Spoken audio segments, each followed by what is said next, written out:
తన అన్న BRS working president KTR పై MLC కవిత పరోక్షంగా ఘాటు విమర్శలు గుప్పించారు.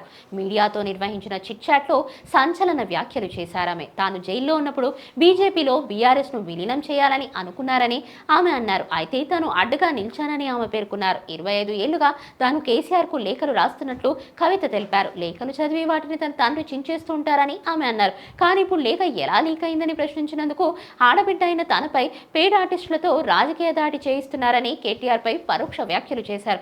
ఆయన తన తండ్రికి లేఖలు రాస్తే తప్పేంటని ఆమె నిలదీశారు. ఏదైనా ఉంటే పార్టీ ఫోరంలోనే చర్చించాలని కేటీఆర్ అన్నాడని ఆమె తప్పుపట్టారు.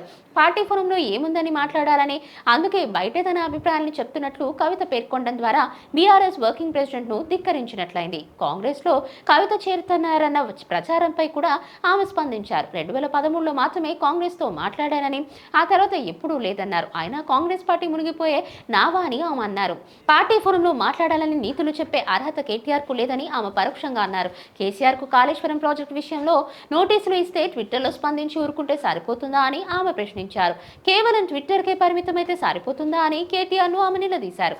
ఉద్యమాలు చెయ్యరా అని ప్రశ్నించారు. తనకు వెన్నుపోటు పొడిచే స్వభావం లేదన్నారు. ఏదైనా ఉంటే నేరుగా మాట్లాడతానని కేటీఆర్ ను ఉద్దేశించి ఆమె అన్నారు. తనకు నీతులు చెప్తున్న బీఆర్ఎస్ నేతలు రాష్ట్ర ప్రయోజనాలపై దృష్టి సారించాలని కవిత హితవు పలికారు. తను అసలే మంచిది కాదని, కేసీఆర్ లా తిక్క ఉందని నోరు విప్పితే తట్టుకోలేరంటూ కవిత హెచ్చరించారు. తనను రేవంత్ రెడ్డి కోవట్ అనటం కరెక్టేనా అని ప్రశ్నించారు. బీఆర్ఎస్ లో బీజేపీ కోవట్లు ఉన్నారనుకోవాలా అని కవిత నిలదీశారు. జైలుకు వెళ్లేటప్పుడు పార్టీకి పదవికి రాజీనామా చేస్తానంటే కేసీఆర్ వద్దన్నారని కవిత గుర్తు చేశారు. కేసీఆర్ వద్దంటేనే తాను కొనసాగుతున్నానని అన్నారు. నిజామాబాద్ ఎంపీగా తనను సొంత పార్టీ ఎమ్మెల్యేలో ఓడించారని ఆమె వాపోయారు. తన పార్టీ బీఆర్ఎస్, తన నాయకుడు కేసీఆర్ అంటూ కవిత స్పష్టం చేశారు. కొత్త పార్టీ పెట్టాల్సిన అవసరం లేదని, ఉన్నదాన్ని కాపాడుకుంటే సరిపోతుందని ఆమె చెప్పుకొచ్చారు. బీఆర్ఎస్ లో కేసీఆర్ మాత్రమే తన నాయకుడని ఆమె స్పష్టం చేశారు. కేసీఆర్ తప్ప ఇతర నేతల నాయకత్వంలో తాను పనిచేయనని, పరోక్షంగా కేటీఆర్ నాయకత్వాన్ని అంగీకరించనని తేల్చి చెప్పారు. మరోవైపు బీఆర్ఎస్ నాయకురాలు ఎమ్మెల్సీ కల్వకుంట్ల కవిత సొంత పార్టీ ఏర్పాటు చేయబోతుందని గత కొన్ని రోజులుగా సోషల్ మీడియాలో వరుస కథనాలు ప్రచురితమవుతున్నాయి. తెలంగాణ జాగృతి అనుబంధ సంఘాలను వరుసగా ప్రకటించడం, ఆ సంఘాన్ని మరింత విస్తరిస్తుండటంతో రాజకీయ విశ్లేషకులు, పలువురు నేతలు బహిరంగంగానే వారి అనుమానాలు వ్యక్తం చేస్తున్నారు. వరంగల్ వేదికగా నిర్వహించిన బీఆర్ఎస్ రజతోత్సవ సభ జరిగిన తర్వాత తండ్రి పార్టీ అధ్యక్షుడు కేసీఆర్ కు లేఖ రాసిన కవిత అమెరికాకు వెళ్లే ముందు జాగృతి అనుబంధ సంఘాలను ప్రకటించారు. జాగృతిని బలోపేతం చేసే దిశగా ఆమె చేస్తున్న ప్రయత్నాలు, ఆమె కొత్త రాజకీయ పార్టీకి అంకురార్పణ చేయనున్నారని సోషల్ మీడియాలో విస్తృత ప్రచారం జరుగుతోంది. పార్టీ పేరు కూడా ఖరారైందని ప్రచారం చేస్తున్నారు. కేసీఆర్ పంపిన దూతలతో ఎమ్మెల్సీ కవిత జరిపిన బుజ్జగింపులు సైతం విఫలమయ్యాయని వార్తలు వచ్చాయి.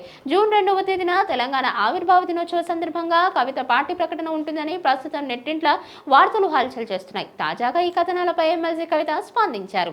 ఈ మేరకు సోషల్ మీడియా వేదికగా ఒక దినపత్రికలో వచ్చిన కథనాల క్లిప్పింగ్స్ ను పోస్ట్ చూసి మండిపడ్డారు. కనీసం నన్ను సంప్రదించకుండా ఈ వార్త రాసిన పత్రికది జర్నలిజమా, సాడిజమా అని ఎక్స్ లో ప్రశ్నించారు. ప్రస్తుతం కవిత రియాక్షన్ వైరల్ అవుతోంది.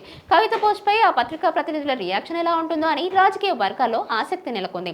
ఇంకో దిక్కు చూస్తే కాంగ్రెస్ పార్టీ మంత్రివర్గ విస్తరణ ఎందుకు చేయడం లేదన్నది చాలా మందికి సస్పెన్స్ గా ఉంది. బలమైన కారణాలు ఉన్నాయని, అవేంటో తెలిస్తే అందరూ ఆశ్చర్యపోతారన్నట్లుగా తాజా పరిణామాలు జరుగుతున్నాయి. కేబినెట్ లోకి కొత్తగా కవిత పేరు వినిపిస్తోంది. 6 ఎమ్మెల్యేలతో కలిసి కవిత కాంగ్రెస్ లో చేరబోతున్నారని, ఆమెకు మంత్రి పదవి ఇస్తారన్న ప్రచారం ఊపందుకుంది.